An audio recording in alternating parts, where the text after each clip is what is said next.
Money heist part 1 episode 4 की शुरुआत में हमें पता चलता है कि लास्ट एपिसोड में डेनवर मोनिका पर नहीं फ्लोर पर फायर किया था। गन शॉट की आवाज से सभी डर जाते हैं। मोनिका डेनवर को बताती है, तुम जाओ उनसे बोलो कि तुमने मुझे मार डाला। मुझे सेकंड वोल्ट की एक्सेस है, मैं वहां छुप जाऊंगी। मर्डर सीन को रियलिस्टिक बनाने के लिए मोनिका के बताने पर डेनवर उसके थाई पर शूट करता है। बर्लिन वहां पहुंच के देखता है कि खून से भरा फ्लोर पर मोनिका की बॉडी पड़ी हुई है। बर्लिन डेनवर से पूछता है, एक लड़की को मारने के लिए 2 शॉट्स। डेनवर बताता है कि अगर कोई किसी के सामने जान की भीख मांगती है तो उसे मारना इतना आसान नहीं होता। बर्लिन को धक्का देकर वो बोलता है, तुम अपना हाथ साफ रखने के लिए मेरे से ये मर्डर करवाया ना। बर्लिन उसे वार्न करता है कि फिर से अगर वो उस पर हाथ उठाया तो वो उसके जिंदगी की आखिरी दिन होगी। वो बॉडी को कोल बॉयलर में फेंक कर फ्लोर साफ करने को बोलता है। रेकेल की माँ को भूलने की बीमारी है तो वो सब कुछ स्टिकी नोट्स पर लिख कर रखती है। जब पॉला नहीं मिलती तो उसे एक नोट से पता चलता है कि वो उसके डैड के साथ लंच पर गई है। उधर रेकेल प्रोफेसर को सरेंडर करने को बोलती है तो प्रोफेसर बताता है कि जब वो छोटा था उसे चोर पुलिस खेलना बहुत पसंद था और चोर कभी भी पकड़े जाने से पहले हार नहीं मानता था। रेकेल बोलती है कि वो प्लेग्राउंड की बात थी, पर यहाँ तुम्हारा 16 साल की जेल तक हो सकता है। प्रोफेसर बताते हैं कि मैं और मेरे पार्टनर्स बहुत ही ऑप्टिमिस्टिक है।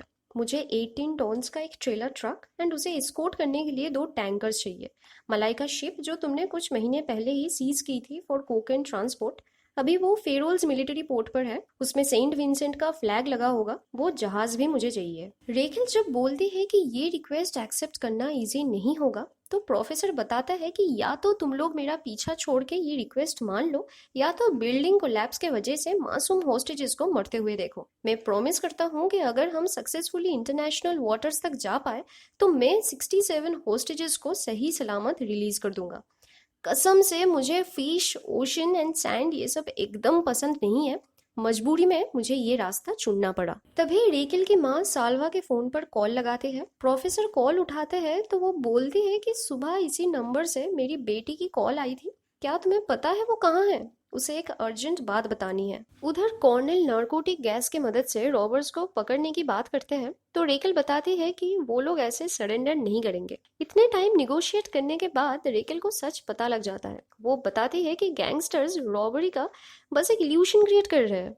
उनके पास एक बेटर प्लान है। कॉर्नेल पूछता है, सेव वॉल्ट में से 8 मिलियंस निकल कर भागने से बेटर प्लान क्या हो सकता है? तो रेकेल बोलती है कि वो खुद अपने लिए मनी प्रिंट कर रहे हैं। डेनवर मोनिका को सेकेंड सेफ के पास लेके आता है। मोनिका वॉल्ट को एक्सेस करती है। उधर प्रोफेसर अपने फोन लेकर पुलिस स्टैंड पे आते हैं। सिक्योरिटीज को बताते हैं कि इंस्पेक्टर रेकेल के लिए एक अर्जेंट एंड प्राइवेट कॉल है। सिक्योरिटीज प्रोफेसर को चेक करके टेंट के अंदर लेके जाते हैं। प्रोफेसर के फोन लेकर रेकेल टेंट के बाहर आकर माँ से बात करती है। पता चलता है कि उसकी बेटी पॉला अपने डैड के साथ 2 घंटे पहले कहीं पर गई हुई है जो रिस्ट्रेनिंग ऑर्डर के खिलाफ है। परेशान होकर वो घर चली जाती है। प्रोफेसर भी टेंट के अंदर इधर उधर झांक के वहां से निकल जाते हैं। बर्लिन बताता है, जो गन शॉट्स उन लोगों ने सुना वो पुलिस के साथ एक एनकाउंटर में ली गई थी। वो एक फोन का रिंगटोन सुना के बोलता है कि इसी फोन से पुलिस को हमारे बारे में पता चला। सिंस मेरे पास मोनिका का फोन ऑलरेडी है तो ये फोन किसका है? तभी टोक्यो उसे गन शॉट्स के बारे में सच बताने को बोलती है। बर्लिन उसे एक अलग जगह पर लेकर जाता है जहां पर बाकी सब गैंग मेंबर्स हैं। वो बताता है कि मेरे ऑर्डर से डेनवर ने मोनिका को मार डाला। बहुत एक्साइटमेंट क्रिएट हो जाता है तो नायरोबी बोलती है कि तुम उसे डरा सकते थे, पनिश कर सकते थे, पर उसे मार के अच्छा नहीं किया। बर्लिन बताता है कि उसने पुलिस को हमारे कुछ इंपॉर्टेंट इंफॉर्मेशन दी थी। अगर वो जिंदा होती तो आगे और भी तकलीफ में डालती और उसकी डेड बॉडी की जगह तुम्हारे डेड बॉडीज होते। जब तक पुलिस को पता चलेगा कि एक हॉस्टेज मिसिंग है तब तक हम लोग यहाँ से निकल चुके होंगे। टोक्यो पूछती है कि क्या प्रोफेसर को पता है कि तुमने उनका रूल तोड़ा है? तो बर्लिन बोलता है, तुम रूल्स के बारे में बात तो मत ही करो रियो, तुम्हारे वजह से हम लोग 2 पुलिस ऑफिसर्स को ऑलमोस्ट मार डाले थे। बर्लिन के बारे में बताने के लिए रियो प्रोफेसर को फोन लगाता है पर प्रोफेसर वहां पर नहीं थे।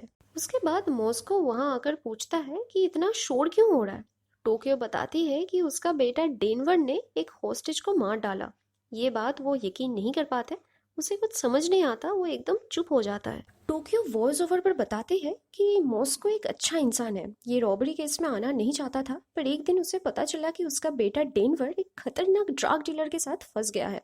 पैसे की बहुत जरूरत है, नहीं तो वो लोग उसे मार डालेंगे। जब प्रोफेसर मॉस्को को ये प्लान बताते हैं तो उसने अपने बेटे को भी इसमें शामिल कर लिया। मॉस्को डेनवर से मिलने जाता है तो बर्लिन गन पॉइंट करके उसे अपने पोजीशन पर लौटने को बोलता है। मॉस्को बताता है कि अगर मैं नहीं रुका तो क्या तुम मुझ पर भी गोली चलाओगे?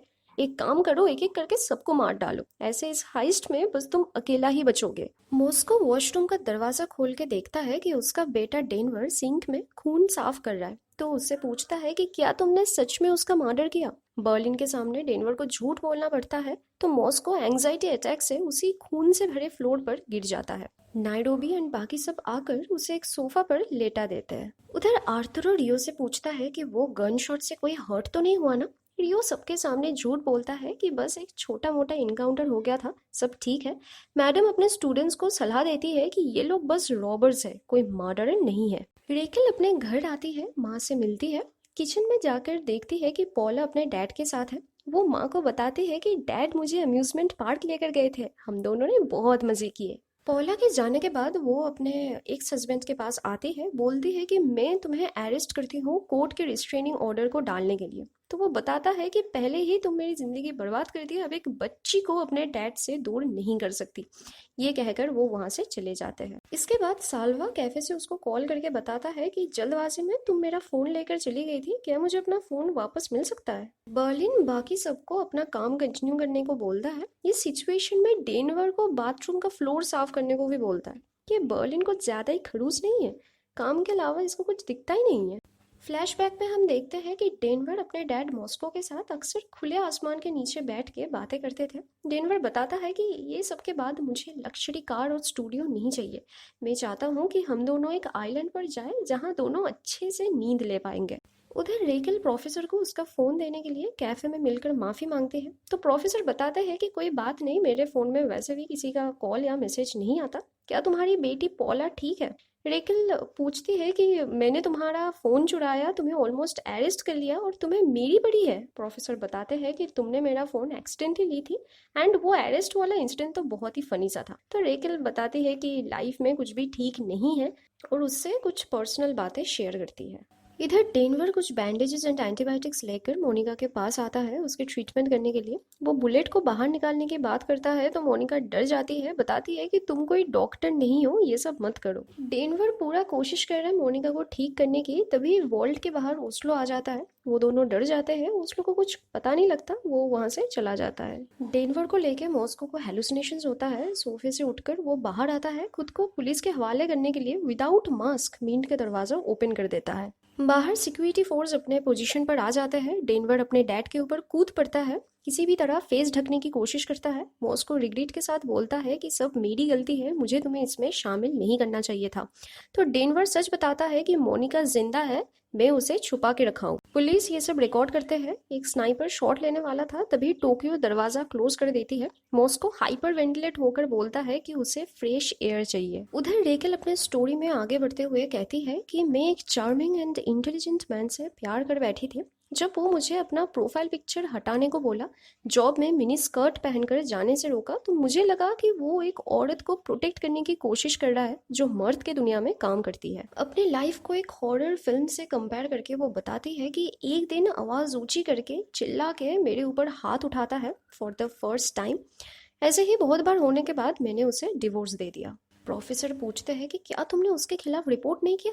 तो रेकल बताती है कि उस टाइम वो एक पॉपुलर पुलिस ऑफिसर था, मैं बस उसको अपने नजरों से दूर करना चाहती थी।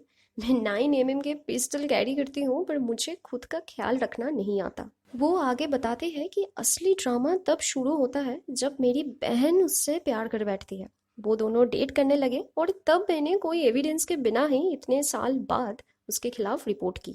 सबके सामने मैं एक पैथोलॉजिकल जेलस औरत बन गई, पर मैं नहीं चाहती थी मेरी बहन मेरी तरह ये सब एक्सपीरियंस करे। सबको लगा अब्यूजिंग का कंप्लेंट फेक है। प्रोफेसर रेकल के इमोशन समझ के बताते हैं कि तुम्हें कोई क्यों नहीं बिलीव करेगा, कोई तो होगा जो तुम्हारा हेल्प कर सके। रेकल पूछती है कि कौन करेगा मेरा हेल्प? तो हमारे प्रोफेसर थोड़ा शर्मा के बताते हैं कि मैं करूँगा। रेकल खुश होकर प्रोफेसर के हाथ पकड़ लेती है और शुक्रिया कहती है। कमेंट में आप बताओ कि चोर पुलिस का ये रिलेशन आपको कैसा लग रहा है। उसी वक्त एंजल वहां पहुंचता है। प्रोफेसर अपना हाथ हटा लेते हैं। जब वो बिल्डिंग में हुए सीन के बारे में रेकल को इन्फॉर्म करता है तो वो प्रोफेसर को बाय कह के वहां से चली जाती है।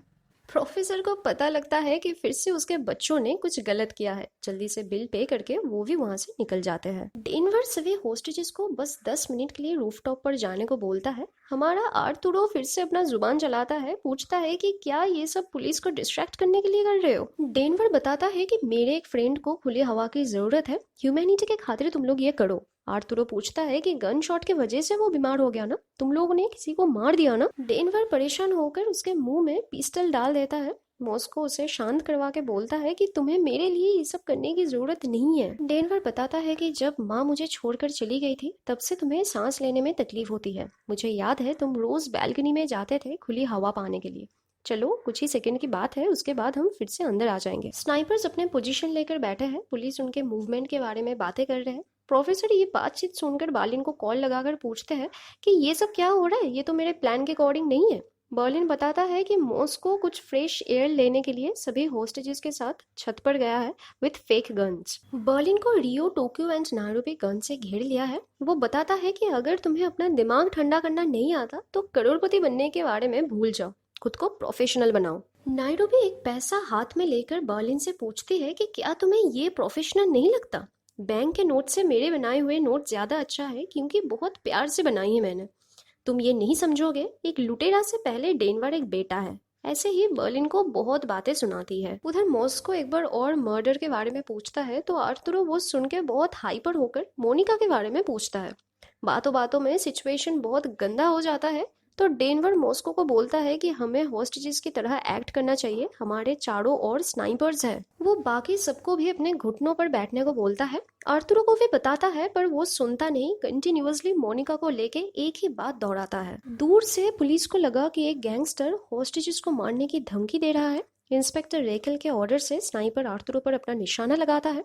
वो गिर जाता है और उसका मास्क उतर जाता है। प्रोफेसर, पुलिस, मीडिया सब देखते हैं कि वो मैनेजर आर्तुरो है, कोई गैंगस्टर नहीं। और ऐसे ही खत्म होता है हमारा ये एपिसोड। क्या हम आर्तुरो को खो चुके? मोनिका कब तक छुपी रहेगी? प्रोफेसर का नेक्स्ट स्टेप क्या होगा? ये सब जानने के लिए आप मेरे नेक्स्ट वीडियो का वेट कीजिए, मैं जल्दी ही अपलोड करने वाली हूँ। तब तक के लिए स्टे सेफ, बाय बाय।